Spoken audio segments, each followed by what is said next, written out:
နေတကာကိုလဲပြီးမိသားစုစားဝတ်နေရဲ့အတွက်ရုန်းကန်နေရတဲ့ဖခင်ကိုပိုင်ဆိုင်ထားပြီးအမေနဲ့သာငယ်ရွယ်စဉ်အချိန်တွေကိုဖျက်ဆီးလာခဲ့ရတဲ့လူငယ်လေးတစ်ယောက်ဆင်းရဲနေပေမဲ့ငါအသက်တရာပြည့်အောင်နေမယ်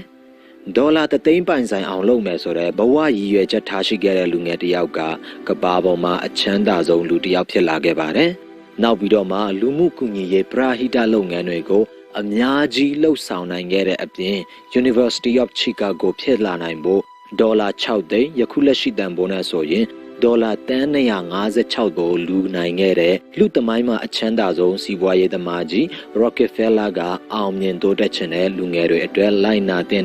အကြံကောင်းဉာဏ်ကောင်းတွေကိုပေးခဲ့ပါတယ်။ဒီဗီဒီယိုမှာသူပေးတဲ့သင်ခန်းစာ5ခုကိုဖော်ပြတော့မှာဖြစ်ပါတယ်။အရင်ဆုံးကျွန်တော်ရဲ့ channel ကို subscribe နဲ့အားပေးပါဦးနော်။ Okay, Rockefeller ရဲ့ဘဝကပေးတဲ့သင်ခန်းစာတွေကိုမပြောခင်သူရဲ့အကြောင်းကိုအရင်ဆုံးပြောပြချင်ပါတယ်။သူရဲ့နာမည်ကတော့ John D. Rockefeller ဖြစ်ပြီးတော့မှမောင်နှမ6ယောက်ထဲမှာဒုတိယအကြီးဆုံးဖြစ်ပါတယ်။ဖခင်ဖြစ်သူကနေတကာလဲပြီးဈေးရောင်းတဲ့တာမညလူဖြစ်တာကြောင့်ငယ်စဉ်ဘဝမှာမိခင်နဲ့ပဲဆင်းဆင်းရဲရဲနေကြရပါတယ်။အထက်တန်းကျောင်းပြီးတာနဲ့မိဘတွေကတက်ကတိုတက်ဖို့အားပေးခဲ့ပေမဲ့သူကအတွက်အချက်ပိုင်းကိုဝါသနာပါတာကြောင့်စရင်ကင်တင်တန်းကို3လပဲတက်ပြီးလုပ်ငန်းခွင်ထဲကိုဝင်လာပြီးတော့မှနောက်ဆုံးမှာကမ္ဘာအချမ်းသာဆုံးတထေးကြီးဖြစ်လာခဲ့ပါတယ်။ Rockefeller ရဲ့ဘဝကပေးတဲ့သင်ခန်းစာနံပါတ်1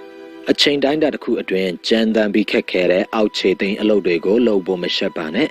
Rockefeller ကအလုပ်ထဲစဝင်တဲ့အချိန်မှာအောက်ခြေအစင်စရေးအဖြစ်နဲ့ဝင်ငွေထွက်ငွေကိုအသေးစိတ်စရင်သွင်းရတဲ့အလုပ်ကိုလုပ်ခဲ့ပါတယ်။အဲ့လိုအောက်ခြေအလုပ်ကိုလုပ်ရပေမဲ့သူ့ရဲ့တာဝန်တွေကိုခြေပွန်အောင်ထမ်းဆောင်ပြီးတော့မှအဲ့ဒီအလုပ်မှာပဲနှစ်တွေအတော်ကြာလုပ်ခဲ့ပါတယ်။သူ့မှာအသက်တရာနေဖို့နဲ့ဒေါ်လာ3သိန်းပိုင်ဆိုင်နိုင်ဖို့ပန်းတိုင်ရှိခဲ့ပေမဲ့သေးငယ်တဲ့အရာကစားရမှာကိုသူမကြောက်ခဲ့ပါဘူး။ဒီလိုပါပဲလက်ရှိကမ္ဘာအချမ်းသာဆုံး Jeff Bezos ကလည်းဆက်စချင်းမှာ McDonald မှာအလုပ်လုပ်ခဲ့ရပါသေးတယ်။ဒီဗီဒီယိုကိုကြည့်နေတဲ့မိတ်ဆွေကလည်းဘဝအိမ်မက်တွေကိုအကောင့်ထဲပေါ်ဖို့စူးစမ်းနေတဲ့အချိန်မှာအောက်ခြေကနေစဖို့မရှက်ပါနဲ့ပြီးတော့ Rockefeller ကအောက်ခြေအလုပ်ကိုလုပ်နေရပေမဲ့ပေါ့တန်မလုပ်ခဲ့တယ်လို့မိတ်ဆွေရဲ့အလုပ်တစ်ခုစီကိုလည်းတီးတီးကြကြလုပ်နိုင်ဖို့လိုပါလိမ့်မယ်နံပါတ်1အောင်မြင်မှုရဖို့ရန်အတွက်စွန့်စားသင့်ရင်စွန့်စားလိုက်ပါ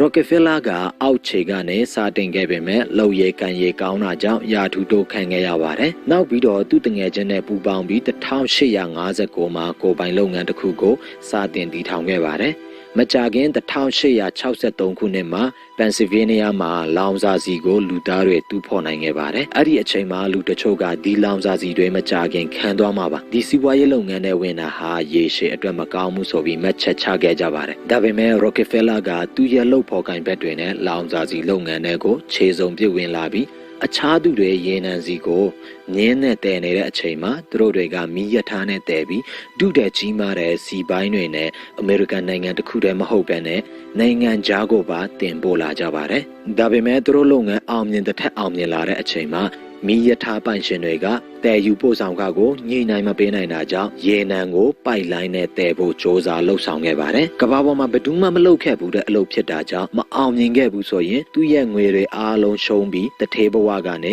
ဆင်းရဲသားဘဝကိုရောက်ရမှာပါ။ဒါပေမဲ့အဲ့ဒီစိန်ခေါ်မှုတွေကြားမှာယုံကြည်မှုအပြည့်နဲ့ဆွန့်စားပြီးအောင်မြင်လာခဲ့တာကြောင့်ရေနံဈေးကွက်ရဲ့90%ကိုသူ့အသက်40နှစ်ပြည့်တဲ့အချိန်မှာထိန်းချုပ်နိုင်ခဲ့ပါပြီ။ဒါကြောင့်သင်ခန်းစာနံပါတ်1ကဘဝမှာကိုလိုချင်တဲ့အောင်မြင်မှုကိုရနိုင်ဖို့စွန့်စားသင့်ရင်စွန့်စားရမှာပါ Bill Gates ကပြောခဲ့လဲဆိုရင်ကြီးမားတဲ့အောင်မြင်မှုကိုရနိုင်ဖို့ဆိုရင်ကြီးမားတဲ့စွန့်စားမှုကိုသင်လုပ်ဖို့လိုပါလိမ့်မယ်ဒီလိုပါပဲကမ္ဘာအသက်အငယ်ဆုံးဘီလီယံနာတစ်ယောက်ဖြစ်တဲ့ Facebook founder Zuckerberg ကပြောခဲ့လဲဆိုရင်ဘဝမှာတစ်ခါမှမစွန့်စားခြင်းကအန္တရာယ်အရှိဆုံးစွန့်စားမှုကြီးလို့ပြောခဲ့ပါတယ်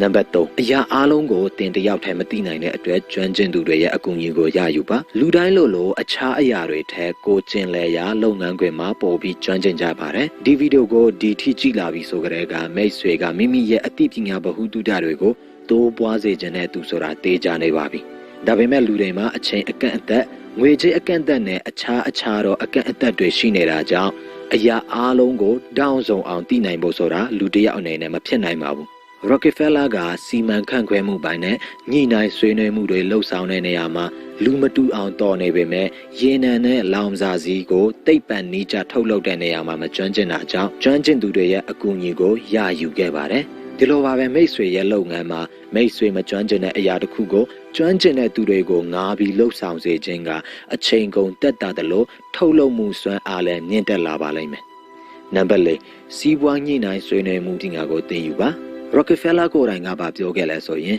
စီးပွားညှိနှိုင်းဆက်ဆံမှုဆိုတဲ့အရာကကော်ဖီတို့တကြားတို့လိုဝယ်ယူလို့ရနိုင်တဲ့ကုန်ပစ္စည်းတွေဖြစ်ခဲ့မယ်ဆိုရင်ငါကတော့နေရောင်အောက်မှာရှိတဲ့မြအရာတွေထက်ဈေးကောင်းပေးပြီးဝယ်ယူမယ်လို့ဆိုခဲ့ပါတယ်။ဒါကြောင့်လဲစီးပွားရေးလောကမှာဒီအရေးအချင်းရှိတဲ့သူတွေကသူများတွေထက်အောင်မြင်နေကြတာဖြစ်ပါတယ်။ Rockefeller ဆိုရင်လည်းသူ့ရဲ့စီးပွားအတွက်ညှိနှိုင်းဝယ်ယူမှုတွေလုပ်တဲ့နေရာမှာကျွမ်းကျင်လွန်းတာကြောင့်တရားမျှတမှုမရှိတဲ့ရောင်းဝယ်မှုတွေကိုပြုလုပ်ခဲ့တယ်ဆိုပြီးအဝေဖန်ခံရပါတယ်။ဒါပေမဲ့နှစ်ဦးနှစ်ဖက်သဘောတူညီမှပြုလုပ်လို့ရတဲ့ဒီညှိနှိုင်းမှုတွေမှာပိုတော်တဲ့သူကအသာစီးရစမြဲပါ။ဒါကြောင့်မိတ်ဆွေအနေနဲ့စီးပွားရေးလောကမှာပဲဖြစ်ဖြစ်လူမှုရေးလုပ်ငန်းတွေတိုင်းမှာအောင်မြင်ခြင်းနဲ့ဆိုရင်တော့ညှိနှိုင်းဆက်ဆံမှုပညာကိုသင်ယူဖို့လိုအပ်ပါလိမ့်မယ်။နံပါတ်5တင်းရဲ့အောင်မြင်မှုအတွက်အောင်ပွဲခံမှာနောက်တစ်ချိန်မှာကမ္ဘာအချမ်းသာဆုံးပုဂ္ဂိုလ်ဖြစ်လာမယ်ဆယ်ကျော်တက်အရွယ် Rockefeller ကစက်တင်ဘာ26ရက်1885မှာသူ့ဘဝရဲ့ပထမဆုံးအလုပ်ကိုရခဲ့ပါတယ်။ဒါကသူ့ရဲ့အမခန့်အောင်မြင်မှုတွေရဲ့အစားဖြစ်တာကြောင့်